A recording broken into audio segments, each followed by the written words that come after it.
Today we are live. Welcome to the weekly show of Classroom Without Walls, using technology to reimagine education. My name is I'm the host of this weekly Facebook live show. I created this show because I believe our society has changed a lot. Social media and the technology play a huge role in our changing society. As an educator, I really want to tap into this digital revolution to create a space where we can be both teachers and students and to learn from each other and with each other.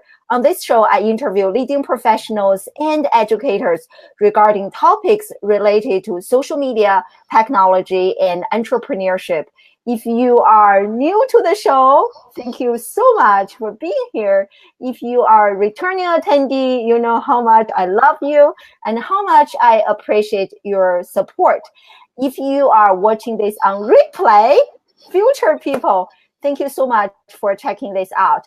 Today, I am so honored to have Rob Balasabas join us live from Canada. That's right. Yes, and to discuss online course creation. Rob is the social media and community manager at Thinkific, which is my personal favorite online course creation platform. And he has also been working in the digital marketing space for 10 plus years. And he is also an amazing storyteller and content creator himself. And Rob has a pretty good YouTube channel, and you guys I will share the link later, can check it out. And today we are going to discuss online course creation and how you can monetize your expertise by creating online courses.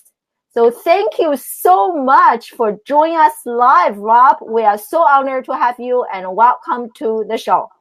Thank you so much. I'm really excited today. I know we've been kind of going back and forth for quite a while and almost connected in person in San Diego. But I'm excited to be on here today. And I know you guys, you had joined us on our channel at Thinkific earlier this week. So that was awesome. Thank you for doing that. But yeah, I'm super excited to be sharing some stuff with you guys today and your audience today. So yeah, thank you so much.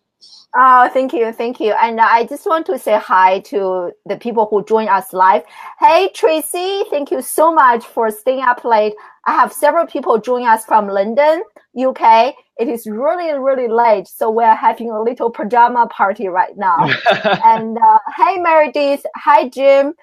And thank you for, hey, Natasha from Greece. And hey, Deborah, oh my goodness, thank you so much for being here, guys. If you can write in the comments where you are joining us from, even though I know where you guys are from, I still want to hear it. And I love my global community here, and thank you so much. And today we are discussing online course creation, regardless of you have a course or not.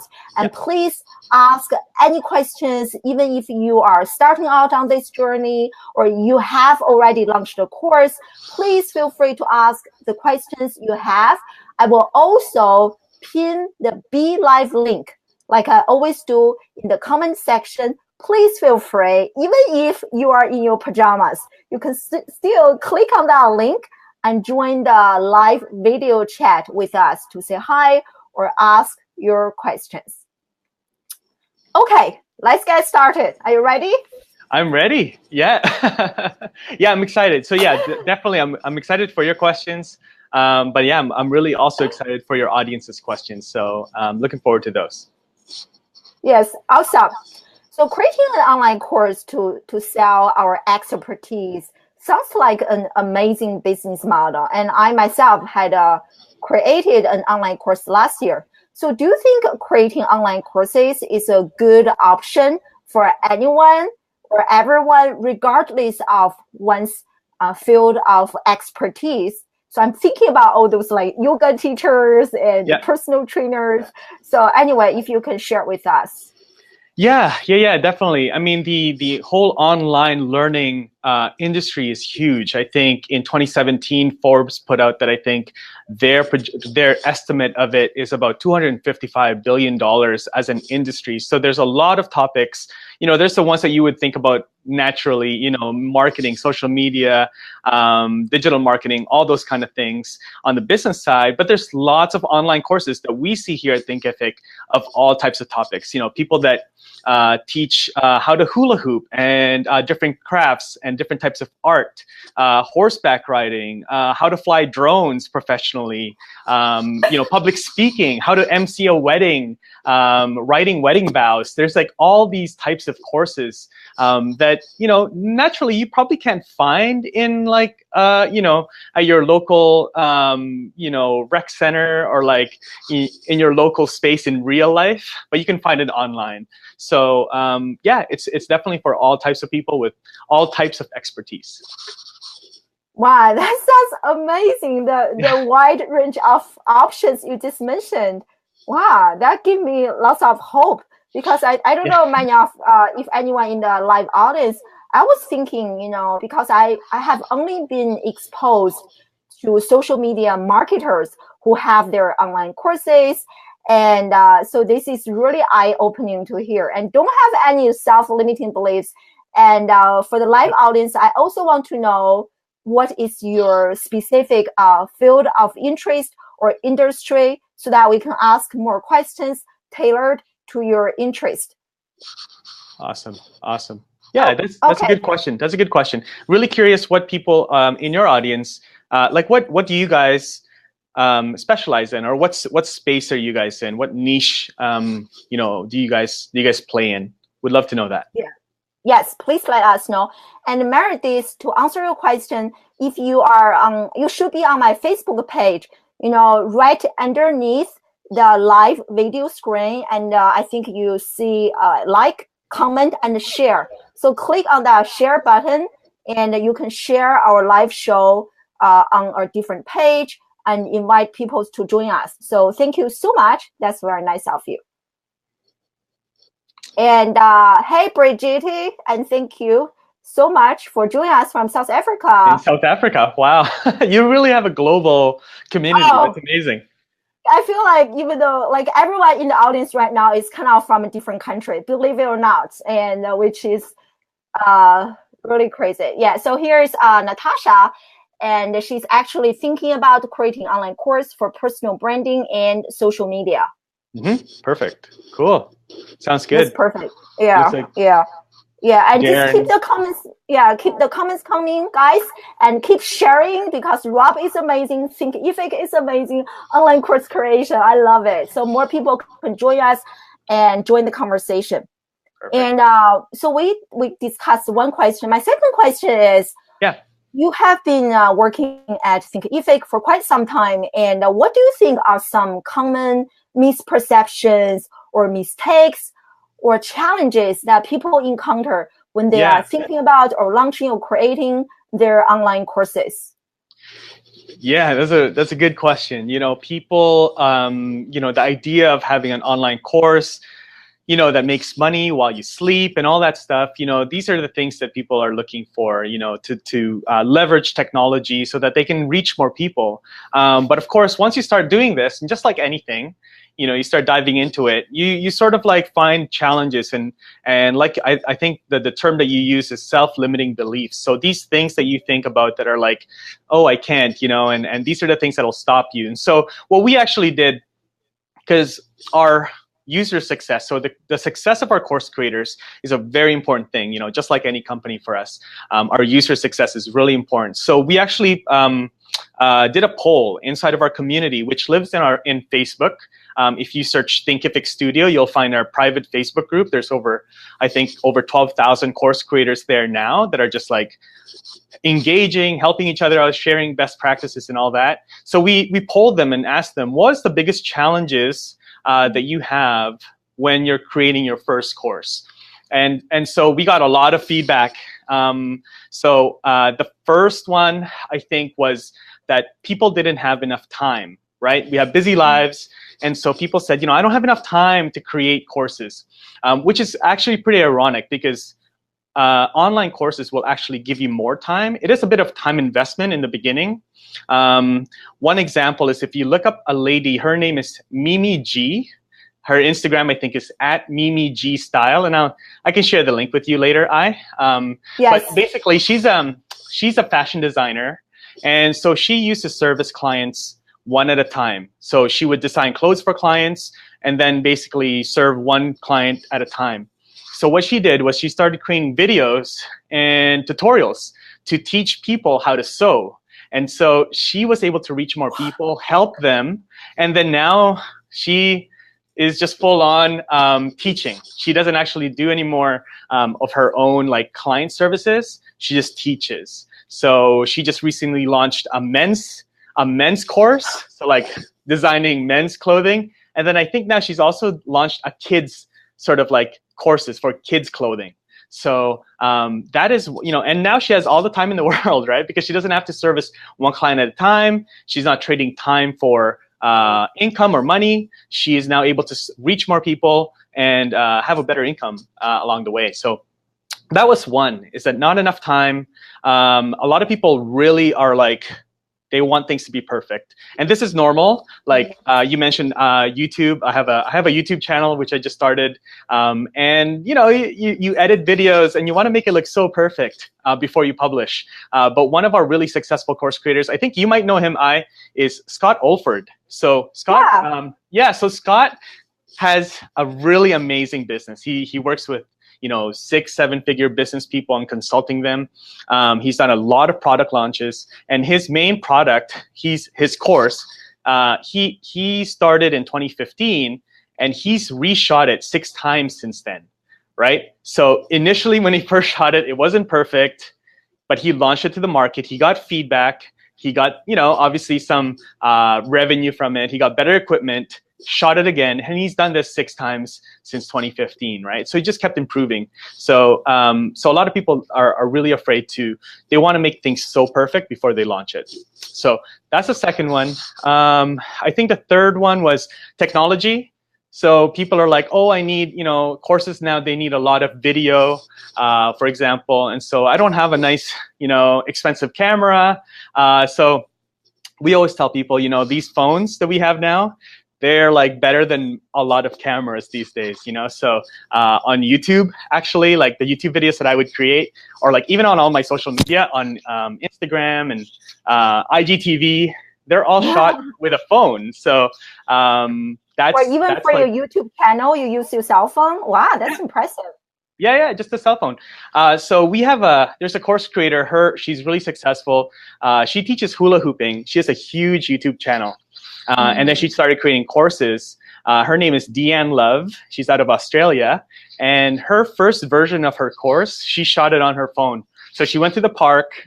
She put the phone up on like somewhere on the bench. And then she filmed herself doing hula hooping moves and tricks and stuff like that. And then she started her first course that way. Now she has, if you go to hooplovers.tv, you'll see her course. She has like an amazing selection of different courses. It's just crazy. So don't be intimidated by technology or lack of it.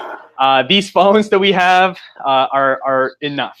So and then I think the last one, there's a few others, but the last one that I would say is that I think, I'm trying to remember it, but I think it was people felt that they were not an expert, like they were not worthy to teach someone else.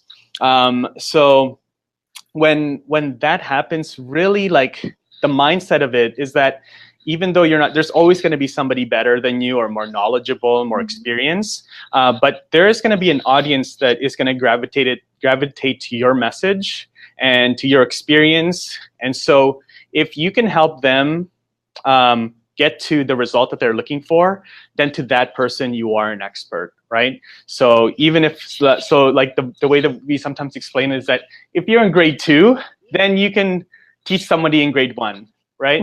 So you're an educator, and so you understand this, that there's something that you can teach somebody to improve what they do or make life easier for themselves, then to them you're an expert.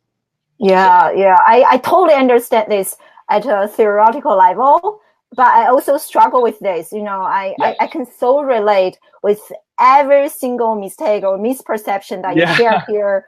And those of you, I want to give a quick shout out. We have a bunch of people who just joined us.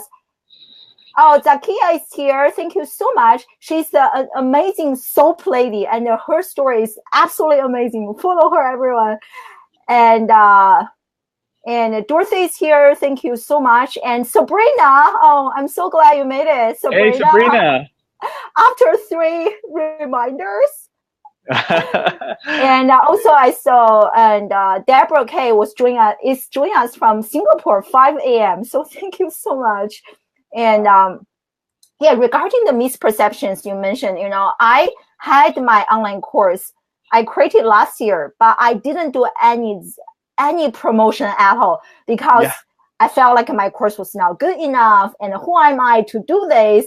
And but like just hearing those success stories from you just really opened my eyes, especially some courses like hula loop or like personal training or sewing. You think those courses you should be learning in person. Mm-hmm. It was really interesting to hear how they like created a learning space in the internet. That's just like so fascinating. Yeah. I mean, videos, there's so many tools now. Like videos are so easy. If it depends on what you're teaching, right? So if it is like hula hoop or fitness related or yoga or that kind of thing where people need to see, specific movements, video is easy. Like video is really good. You can have your phone. As you create revenue, then you can get fancy. You can get a tripod, and there's some that are inexpensive. There's a lot of things like that. So you can create full-on memberships inside of your course. So a lot of people actually create membership sites with like people pay them a subscription each month or each week or every year, and they're able to provide content, high quality content, and that learning experience to their members that way. Yeah, that's great. Yeah. Also want to say hi to Melissa. I'm so glad you can come also. Thank you for joining us.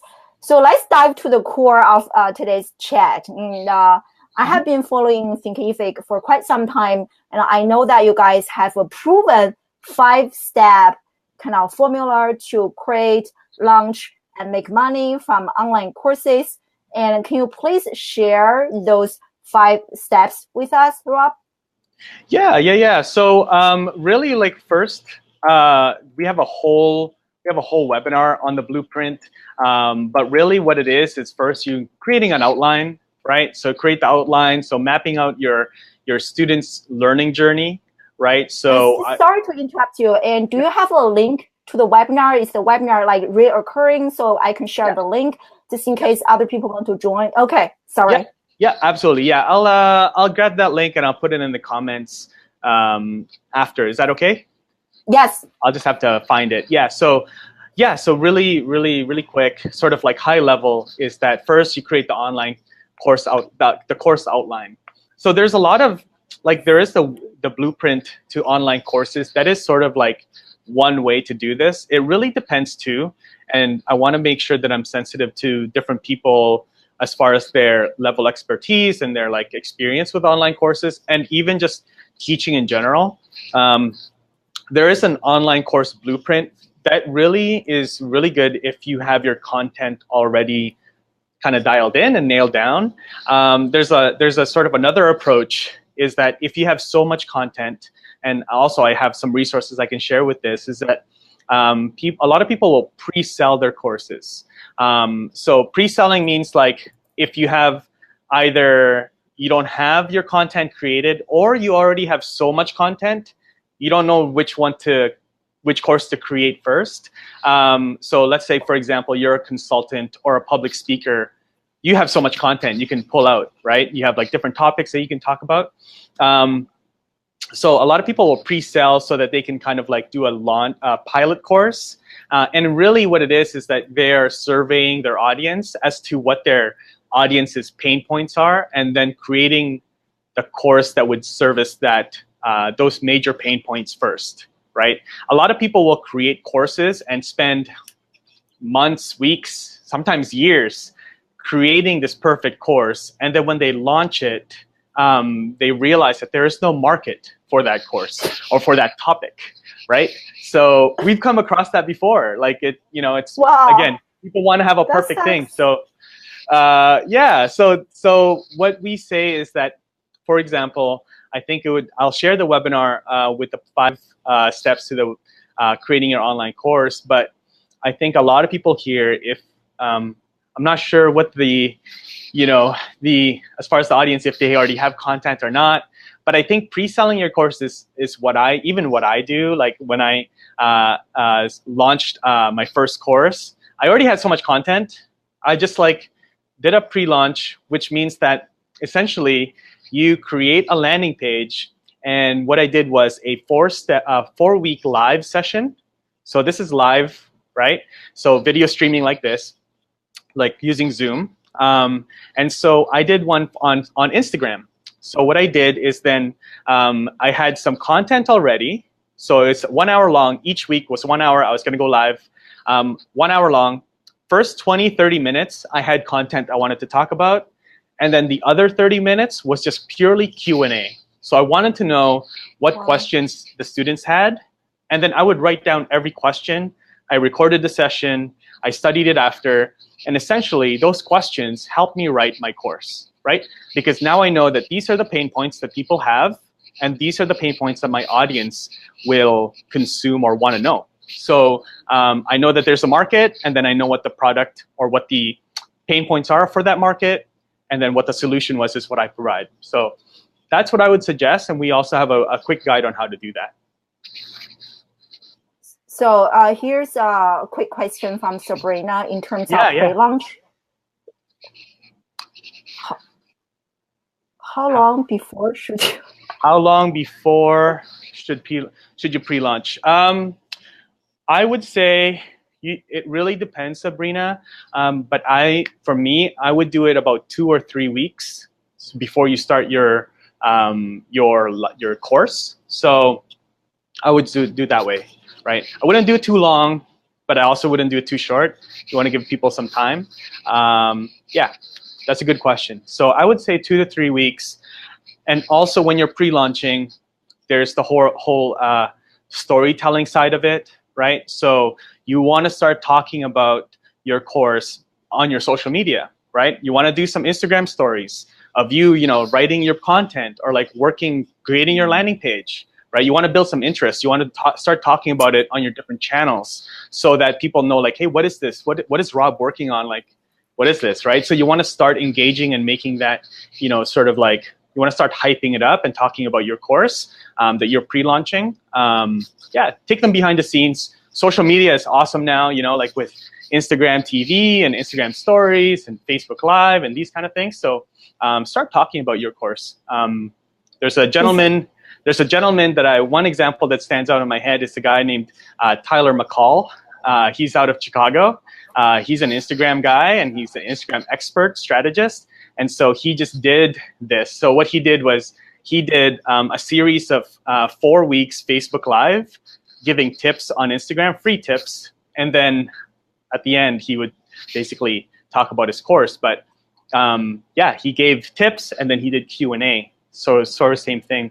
So yeah, I would say 2 to 3 weeks pre-launch. Well, those are really great tips. When I was creating, I think someone was asking, Dorothy was asking me what my course was about. My course was to help educators understand social media so that they can apply social media into their classes to enhance student engagement. So I have different chapters, different lessons. I covered a bunch of social media platforms, assignments. It is pretty comprehensive. But I didn't do any of the things you mentioned, Rob. I didn't do a pre-launch. I didn't document my journey. I was just, okay, I'm going to create a course. I was just working. I didn't share anything. And nobody knew that I was working on this course. So I think this is such a great tip, you can use different channels to share. And even the pre-launch, like this guy you mentioned doing Facebook Live series to share tips. I have a question regarding selling courses that you haven't produced. So how much time should you give yourself to announce that? Because course creation, this process can take some time. It took me 3 months to create my course. So like, how do you like budget? Like, what if people are really interested, but you don't have the content ready? So how much window do you need to give yourself when you are like announcing your course, but you don't have the content yet? Yeah, so you do, I mean, you would create an outline, right? So a lot of people will create the outline on their landing page. So let's just use my example of Instagram again. So you would create an outline. So how to use Instagram to grow your personal brand, for example. So you would say week one, I'm going to be talking about setting up your Instagram profile, right? So you already have content in your head. You just make some bullet points. Again, you don't know if this is going to work, right? You don't know if this idea is something that the market, your audience will be interested in. So you want to put time into it, but you don't want to spend months creating the full video, shooting really nice video and, PDFs and worksheets and investing all that time. You want to create some type of, we call it MVP, so minimum viable product. So you want to create an outline for each week and then talk about it, but also leave more time. For me anyway, it was 50-50. So 50% content, 50% Q&A, because then I can ask and really engage. And doing it live is really important, in my opinion, so that you can really engage and hear and listen to your students and your audience as to what they want to learn. So create the outline, the sort of like the high level outline. You'll know what to talk about in those points, and then deliver that, and then Q&A will help create the rest of the content. So that will be the first version, right? So once you do that, let's say the 3 or 4 week live courses, that will help you create the content. And then you can then, kind of take a step back, reevaluate, kind of look at the data. Was that enough? Is that, and then you can some people I've seen have recorded those sessions, those live sessions, and that has become part of their actual course once they launch it. So, do you see that as a trend? Like people started to offer their courses live through live training? Is that a trend or? I'm seeing it more and more. I think I'm seeing it more and more as far as beta testing their idea before they really dive in and get really fancy with their equipment and their production of their videos and all that. I do see that. It is just such a low cost way and low investment kind of way to validate your content and your idea and your topics. So I am seeing it more and more. It's great. I saw a comment from someone earlier. She was asking like how to determine like how much you cost, what is the cost for your course, like a few $100s or low, under. Like I think this is something I struggle as well. I don't know how many of you in the live audience can relate to this, especially if this is your very first online course. You don't know how much you value.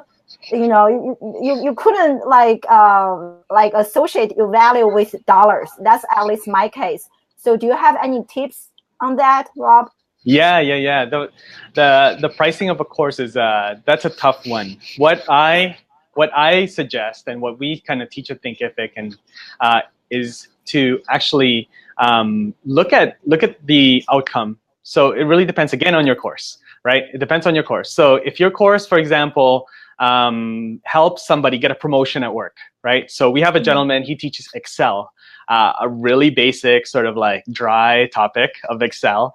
But he does really well. So people take his courses because they want to be better for their jobs, for their careers. It actually will help them like with their work. So that's how he calculates it. People like, if they take this course, then they will be able to, get a promotion or get a better position or a high paying job or whatever. Also, another example is a gentleman that teaches drones. So his name is Chris, and he teaches people how it's Cinechopper is the name of the company. If you guys want to Google him, Cinechopper. So he teaches people how to fly drones, like not like the little ones, but like the professional ones. And so he charges, I think, like $1,500 per student. What? Wow. Yeah, because And then when people take that, they can take that skill and they can market themselves and make way more than $1,500, right? So he has no problem charging that, and people pay it. So it really, really depends. A lot of people I've seen, when they do the pre-launch, they will do a survey at the end, and it will ask them, does this content help you achieve your goal? One of the questions will be something related to the price. Would you recommend this course to somebody, a friend, a colleague? And then also, what would the value of this course be if you were to teach it?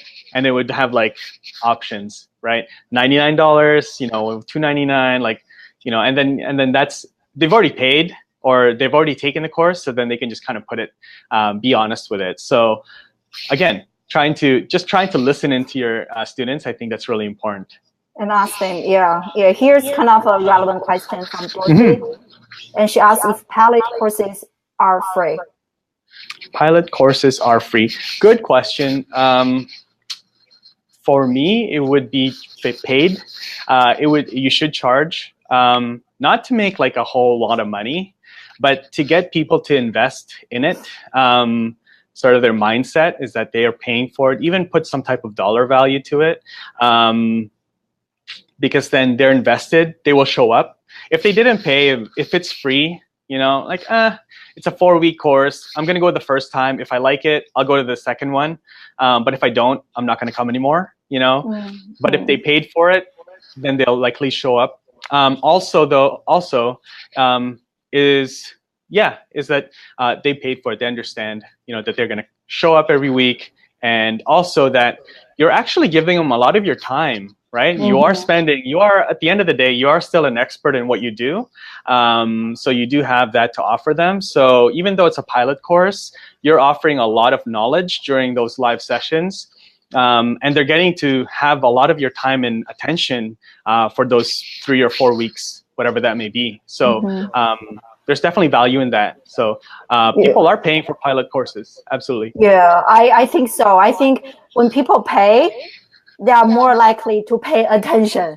If they don't pay, no. Like even for the courses I paid, when I was doing research for my own courses, and I saw that the completion rate for online courses is very, very, very low, very low. Like I remember I paid a course on Instagram, and I paid $200, and I think I finished like maybe 1/3 of the course for a course I paid. For the course I didn't pay, I just register and then forget about it. So exactly. I really see that as a good point to hold them accountable. And hey, Warwick, I'm so glad you can make it. Oh, hey, Warwick. Yeah, thank you. And also I saw Chocolate Johnny earlier from Australia. Say, hey, oh, nice. Thank you, Chocolate Johnny. Yeah. Those are really great. And I saw this comment from Darren, and he's trying to put things into perspective. He once paid $1,000 for an online course on personal branding. So I think, but also I think it can be affected by, correct me if I'm wrong, by the quality of your like sound, lighting, and how many years have you been doing online courses. I think all of those things should be factored in when you are trying to determine a price, right, Rob? Yeah. Oh, yeah. Yeah, absolutely. Absolutely. There's a lot of that. I mean, all of that comes into play. The main thing is that the results that you're delivering, what is that worth to someone? It might seem like if you have a fitness course, and like, okay, this is the, people are not buying your course because of the landing page and the videos and how you look. They're buying the course because of the results, right? So they're looking for results. So when people go on YouTube, for example, they're searching a lot of how-to videos. They're searching for like a way to solve some type of problem that they have, or a way to do something, right? So they're looking for that result. And so that's what you are as a course creator. That's really what you're offering them, is like you want to take them from point A to point B, sort of their transformation. So that transformation, what is that worth to someone, right? So if it's a fitness course, for example, like, hey, yeah, I'm gonna, maybe lose some weight, but really, like, what is that gonna do for you? What's that solving? Like, oh, maybe I'll meet someone, right? Like maybe, it's gonna give me a better position. Like I'm more confidence, public speaking. So a lot of those things. So really think beyond what that like sort of a surface level thing change is that you're doing for your audience, but beyond that. So yeah. Here's another great question from Dorothy, and it is something I also struggle. You guys, like everything you mentioned, I struggled with.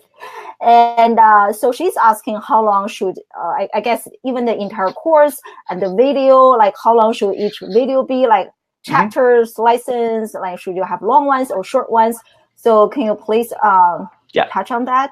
Yeah. So first, videos, it really, again, the worst answer. I'm so sorry to give this a few times, but it really all depends on what you're teaching. But in general, videos should be around 3 to 5, 7 minutes long. Really, like 7 minutes.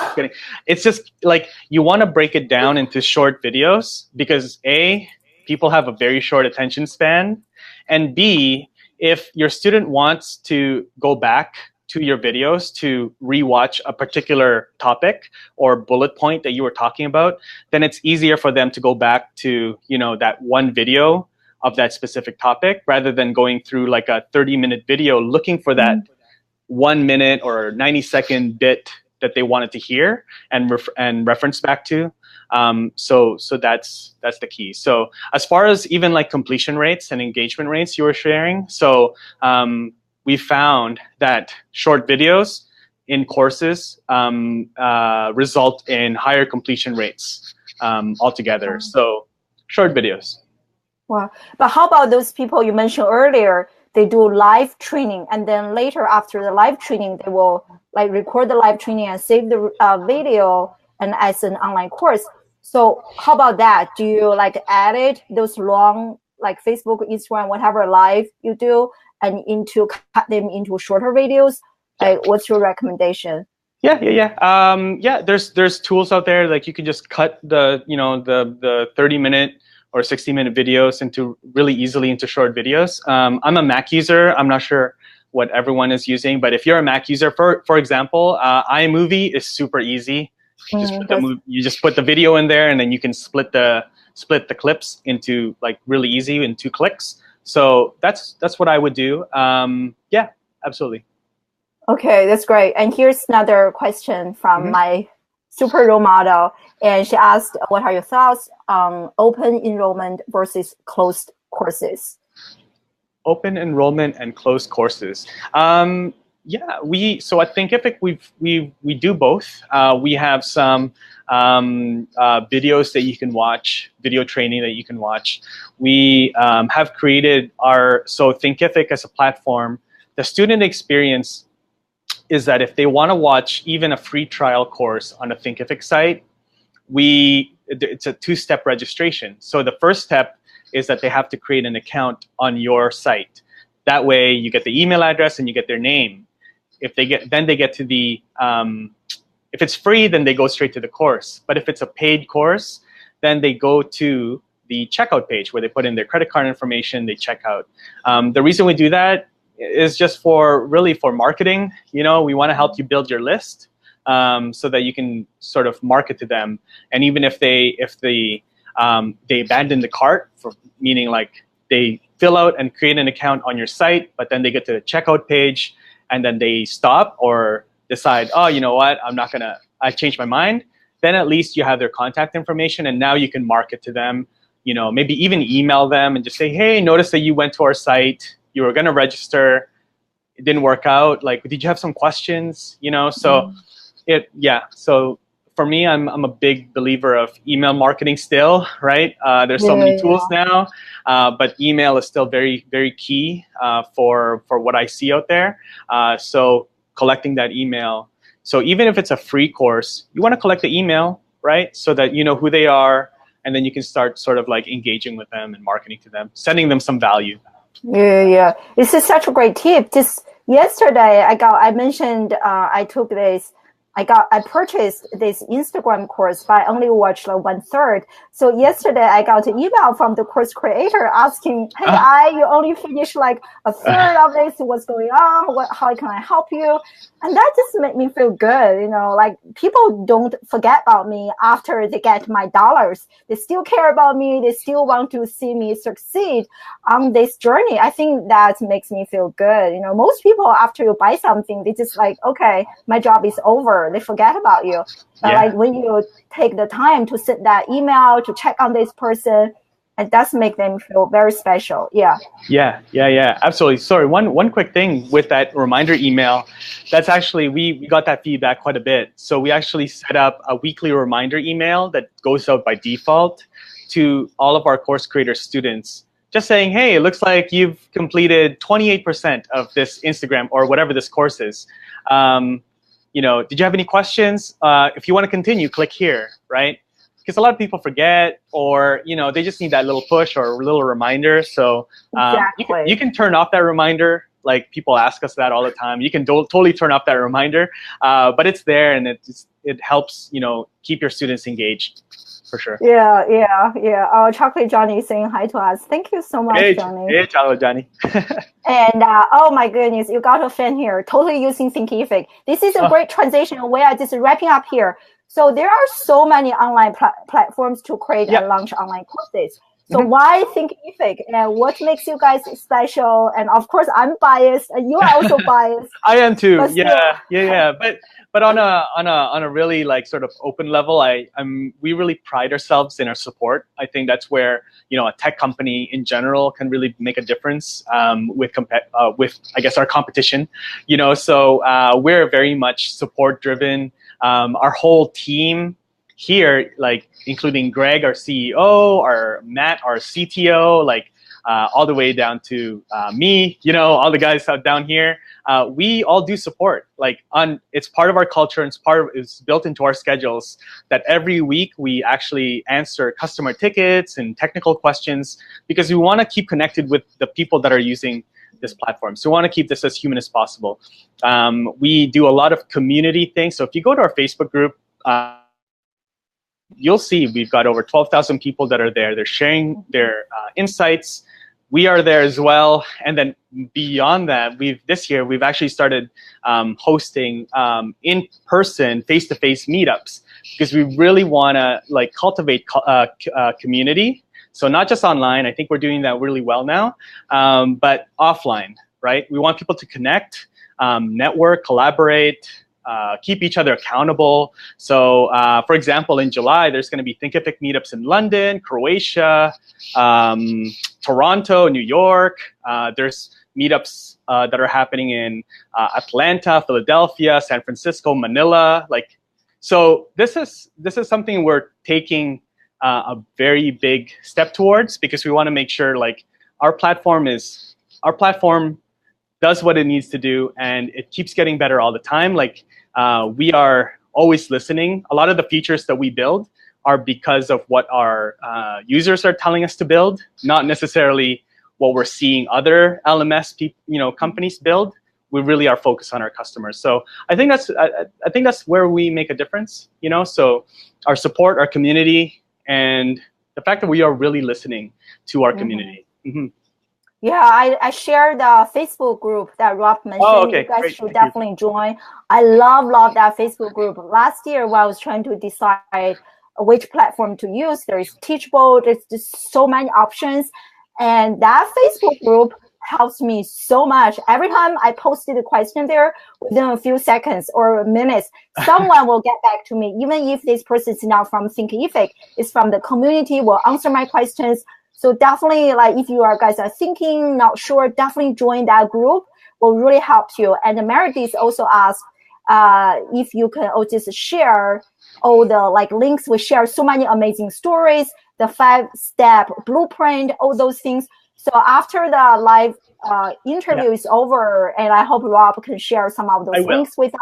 Yeah. And I will also do a blog post recap of the live interview. So you are also going to see the written version and have all the links on one piece of paper. Yeah. And just another last question from Darren, and he was asking, how many people link a Facebook group to the course they make? So I guess he's asking if people create a Facebook group for their online courses. Oh, okay. Yeah. Good question. So I think maybe you're referring to like if you're building let's say like a community around your brand or your course. Yeah, definitely. So a lot of people will use private Facebook groups. That's what we use. A lot of people are using like a Slack channel. So they've created a whole community using Slack. LinkedIn groups, I think, some of them. And then we also have a built-in discussion tool inside of Thinkific. So inside of your site, a student can start a discussion with other students taking that course, as well as yourself as the course creator. So that can also happen there. So my advice would be, depending on where your audience lives and sort of where they are most comfortable sort of congregating and discussing. Our audience just happens to be Facebook, so that's where we have our community.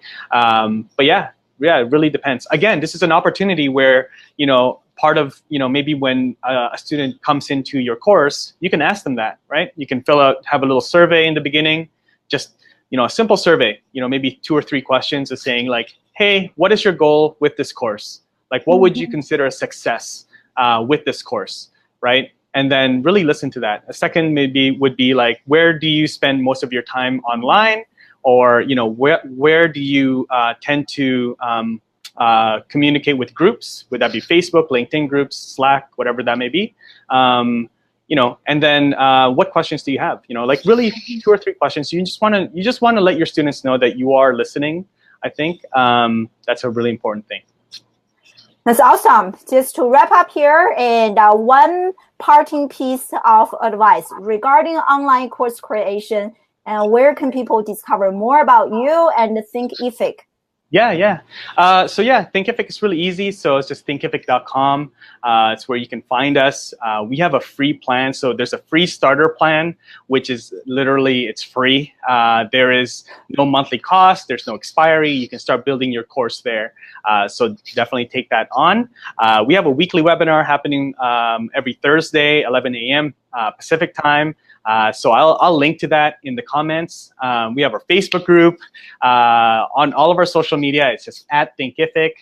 So we are there. Check it out. I think Warwick was saying that he's interested in the London meetup. That's Warwick. That's happening on July 5th. So be there for that.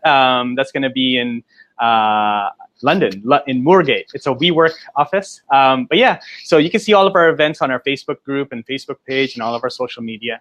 But I think my parting sort of advice is just really take the first step. If you haven't created your online course yet, we've made it really no barrier. You can start creating your course and start playing with the tools to upload your curriculum and all that.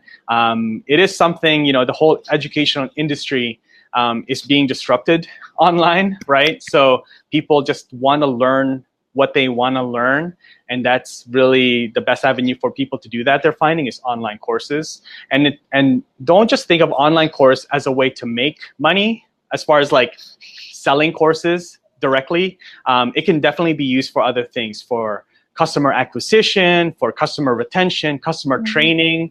If you're doing a service, you want to share with your clients, what you do and how you do it, right? It gives value to your service. So there's a lot of ways that you can do that using online courses. So. Oh, it's just amazing. Yeah, just 2 final thing. And one is regarding, once you go to Thinkific, their website, they have a series of free training, and definitely sign up for that. That free training helps me so much. They teach you everything, very short video. Aaron, he was the teacher of the course, and I just loved it. It was really amazing. And second, Rob mentioned, traditional education space is being disrupted. Oh, I couldn't agree more with you on that. Look at me, I'm like a college professor, but I really see the disruption happening. So many people, students, they prefer to learn on their own terms instead of going to a physical classroom. So all of you in the live audience, you guys are special, have some expertise. You should definitely embark on this journey and to do something. Yeah. But thank you so much. This is amazing. Everyone's just giving like Thinkific shout out how much they love you guys. Thank you guys. Thank you so much. out, and oh, that makes me so happy. And thank you so much, Me Rob. too. You are amazing, and so much No, knowledge, no, you're. so much value. I can't wait to watch the replay myself. So thank you. Yeah, yeah. Thank you, thank you. No, thank you. Thanks for having me. It's been awesome, just like getting to know you and really sharing, like knowledge and following you on social. You're amazing. Your story is amazing. So I look forward to doing more collaborations with you. And thank you to your audience. Thank you, Sabrina and Warwick and everyone that's online on the live. So it's been awesome, and I hope to connect with you guys soon. Oh, thank you so much, live audience. And next Wednesday, we don't have a Facebook Live show to celebrate Independence Holiday in the US. And then on July 11th, we are going to have someone, she is an Instagram expert, going to discuss with us how to build a thriving community on Instagram and how you can also monetize that community, which she's just amazing. But thank you so much, everyone, and enjoy the rest of your week. I love you guys. Thank you, guys. Thank you, I. Bye. Bye.